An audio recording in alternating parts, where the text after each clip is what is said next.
Glad to have you back. The International Organization for Standardization has approved the elevation of Nigeria's Airspace Management Agency to its certification category of ISO 9001-2015 for 5 international airports in Nigeria.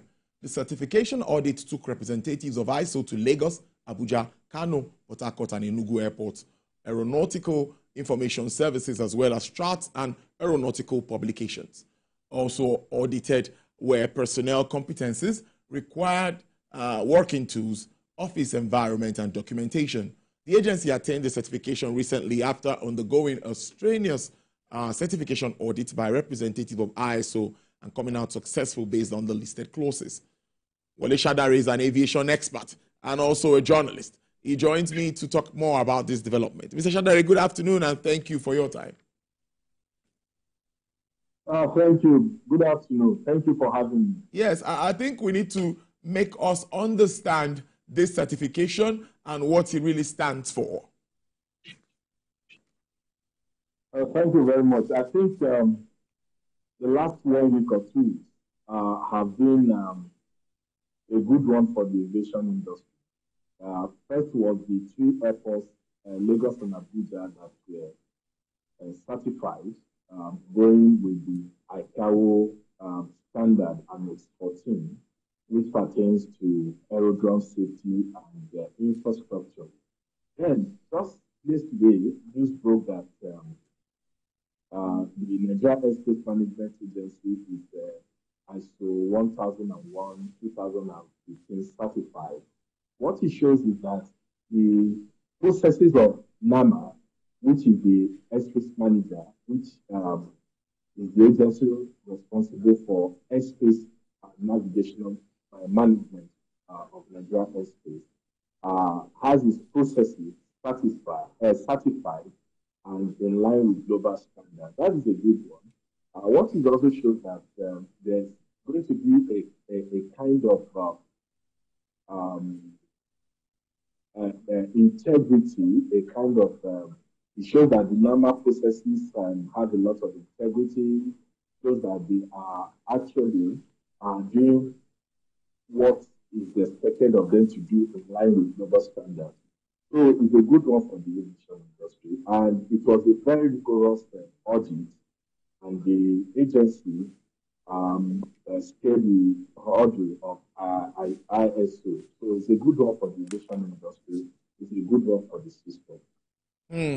So being a good one, now let's see other issues around the aviation sector. We've seen recently talking about delays, change in flights and all of that. And there's been back and forth around this. What's the update regarding this? We still have the pending issues of aviation fuel and others surrounding the aviation space. Okay, let me take the first one that you mentioned, and one that has actually generated a lot of controversy. Not controversy per se, but for people who decided to tweak the whole narrative. I think we are aware of the FCCPC investigation of airpeace as relating to pricing and also flight delays and some other issues that have really trampled on consumers' rights. I think the FCCPC is waking up rather too late to know that what passengers go through at the airport is really, really excruciating. And we thank God that the FCPC has taken to look into this matter, particularly the one that involves airpeace, because airpeace is the biggest airline, and airpeace is one that people felt that has done a lot of things that shouldn't be done to travelers. The consumers have written to the FCPC, and it has been back and forth. But I think the FCPC should be supported to make sure that consumers are not thrown under the bus. How do you imagine? You can imagine a situation where you need to go to travel from Lagos to Abuja, for instance, and you have a 10 o'clock flight, 10 a.m. flight, and these airlines keep you at the airport till 8 p.m. without any refreshment, without any explanation as to what has delayed the airline. And most of the time, when you go for refund, you never can get your refund. I think the NCA is also looking at this. The Consumer Protection Directorate of NCA is looking at it. But people just felt that something has to happen because these airlines are really taking the joy out of their travel, and we need to do something. And that's exactly what the FCCPC has done in the case of Air Peace. And we just hope that this issue will be rectified. We just hope that these airlines will begin to look at consumer rights, passengers' rights, and take them seriously. You can't do this in other clients, or other similar clients. But in Nigeria, it's almost becoming like anything goes. And that is why the minister and the NCA have also stepped in to make sure that passengers' rights are protected, to ensure that nobody takes the passenger for granted. Just last year, the Saudi Arabia Aviation Regulatory Body fined airlines over $200 million. But in Nigeria, for flight delays and some other, infractions against passengers. But in Nigeria, you never hear of such things. In as much as NCA is doing the right thing, in as much as NCA is trying to right the wrongs of so many years, I think they still need to focus more on consumer protection, which they have done. We must give kudos to the director there, Mr. Tinubu, for what he has been able to do. But they need to go beyond what they have done to ensure that consumer rights are protected. And this is the only way that travelers can be sure of flight integrity, passengers can be sure of their money's worth. It's becoming rampant in the aviation industry where flight delays are. Yes, I quite understand that the airlines do have their challenges. Some of these challenges are not a fault of theirs, but something has to be done to ensure that we minimize or at best put an end to unnecessary flight delays. I equally know that no airlines want to delay flight unnecessarily, but at least something must be, and that is exactly what the FCCPC has done. So when you look at also issues in the aviation industry, we talk about jet fuel. Jet fuel has been stable for quite a few time now. Yes, I agree that it is expensive. It's a regulated market. But at the same time, it has stable. So we do not have the problem of first class stealing. The Dangote refinery coming on board with the LNPC, refinery also coming on board. So we have a lot of jet fuel in the country. So there shouldn't be any complaints about scarcity of jet fuel, which we haven't experienced in a very, very long while. So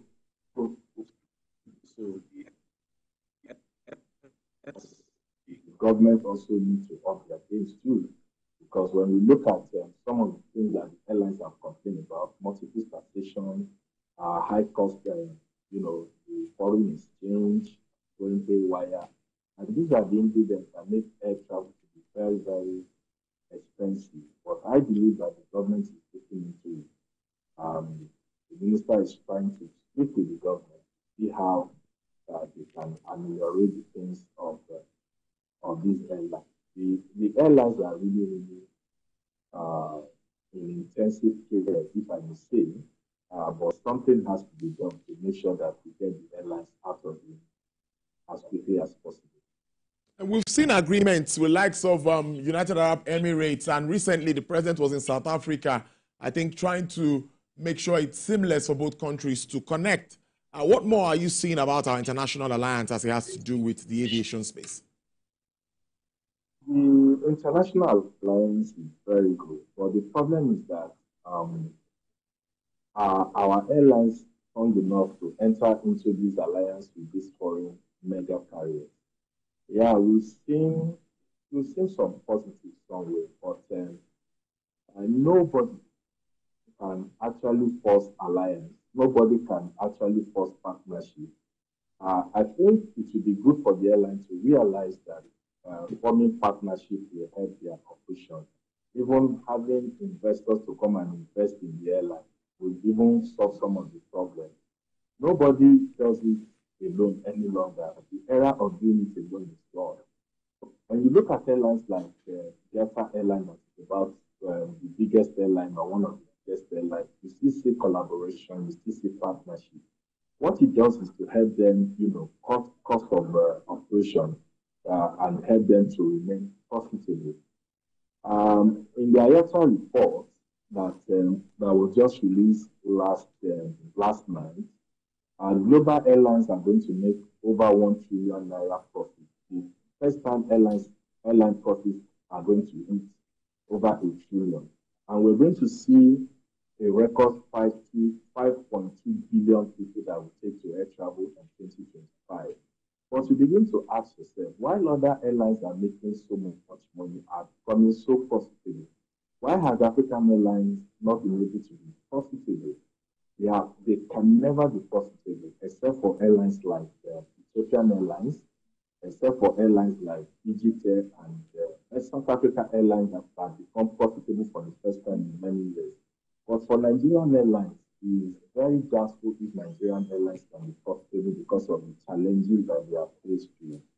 You cannot be profitable in a system where the interest rate is about 30-35%. There's no business can be profitable under that type of environment. Compared to environments like the USA or where airlines get loans at less than 2%, 1%. Even the insurance premium for Nigerian Airlines is one of the highest in the world. The charges are highest in the world. So Nigerian Airlines are really, really, having a lot of issues to contend with until the government comes in. Yes, they have their own issues.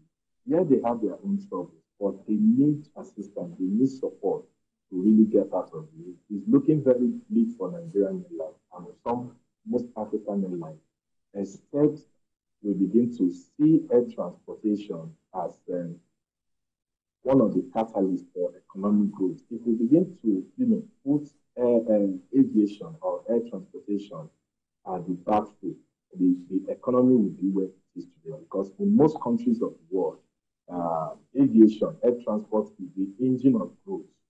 But it's not the same thing with Nigeria aviation industry. Okay, look at the numbers. We have a population of over 220 million, if I'm correct. And the total passenger traffic for the year, both international and domestic, is less than 18 million. What does it show you? We have the market, but we are not really making anything out of the market. The airlines are not making anything out of the market because how many people can afford to go to Abuja with 100,000, 120,000, 150,000? So until the economy begins to improve, before you can see it reflect on the economic well-being of the people and by extension, travelers. So we have seen aviation as elitist in Nigeria, and any country where aviation is elitist, that sector does not show any sign of improvement. Aviation should be another mode of transportation. It should be a faster mode of transportation. But what we have seen now is that a lot of people are jumping air travel for road transportation, despite all the challenges we have on our roads, bad roads, and insecurity on our roads. But you see, people still take the risk to go by road, which shouldn't be. But air travel is actually out of the reach of the common man, so to say. So if we find if the situation remains the same, you'll find out that the airlines will continue to be where they are because there's power in number. If you have 150 passengers at the rate of 80,000, 85,000 naira, I'm sure you're going to break even. But when you push air travel out of the reach of the common man and make your airfare 150,000, 160,000, fewer people will take to air travel, and you're not going to break even on the flight, for example, from Lagos to Abuja. So there's power in number, and our airlines should also begin to apply the right strategies to ensure that they remain. We can't continue to use those big aircraft, those Fred Gosling aircraft, for 1 hour industry. We are even underutilizing those aircraft. Those aircraft are for regional operations. So, and that is why an airline like Overland, an airline like Green Africa will probably remain profitable with the type of operation they are operating because they use the right equipment and they use the right price. So we still have a long way to go in aviation industry in Nigeria. And it's our hope that both the government and even the players will begin to see some of the things that have kept the airlines where they are today.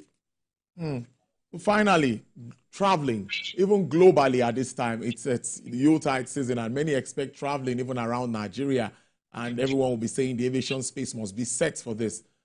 Do you think that it would be seamless?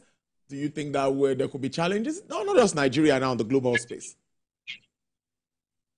Yeah, you see, like I said, that transport is a very, very big business all over the world. And if it is practiced well, it is one of the engines of economic growth all over the world. But the way we are now, the aviation industry in Nigeria contributes less than 1% to Nigeria's GDP. In fact, I think it's 0.4% to the GDP. So it's not even the first 10 earners for the country when you look at oil and gas sector, when you look at telecommunication, when you look at agriculture, and you look at other things. So the aviation space is really, really lagging. Like I said, it needs a concerted effort by government, by private sector, to really look into the sector. And I love what aero contractors have done. Aero contractors, are looking into getting investment, getting people to come and invest in that airline.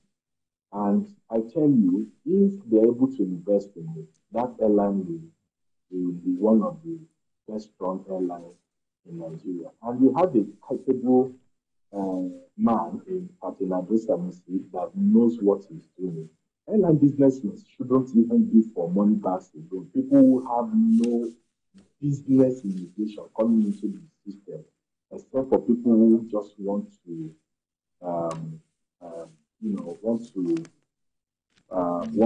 want to go into it for what they can gain. But if you look at the aviation industry, it should be left to people who really know what to do, not for money bags who have made their money from somewhere coming into the aviation for whatever reason coming there to do. It should be left for people who really know how to do. Even if you have the money, you should engage people who really, really know how to run the sector, how to help you to run the airline. Until we begin to do that, we'll begin to see the high rate of airline. In the last 2015, 20, 25 years, we have over 50 airlines that have come and gone. It's not that the people who came into it don't know what they do. Some of them actually don't know what they're doing, but the environment is very, very toxic. The environment does not even encourage anybody to make an investment. And that is where I think the government needs to come in, look into the whole thing, sit down with the airlines, sit down with the operator, ask them where it pinches them.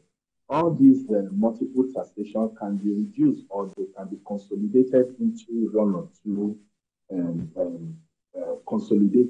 one or two items rather than having over 30, 40 taxes that the airlines need to pay.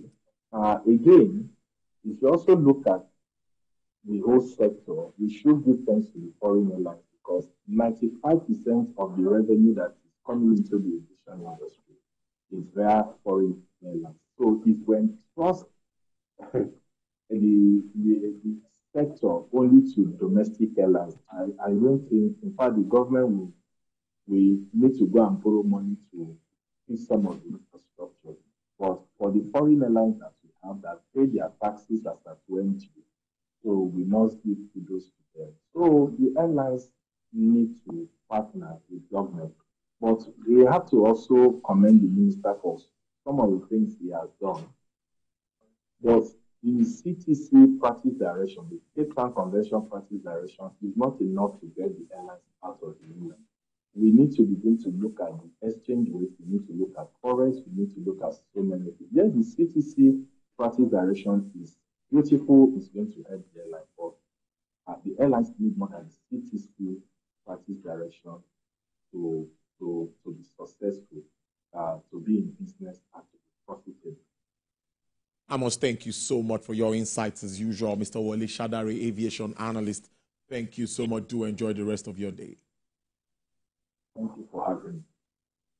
Well, it's that time where we talk figures from the market, and it's trading time. Investment banker, stockbroker, Tajuddin Olayinka joins me to take it up from here. Mr. Olayinka.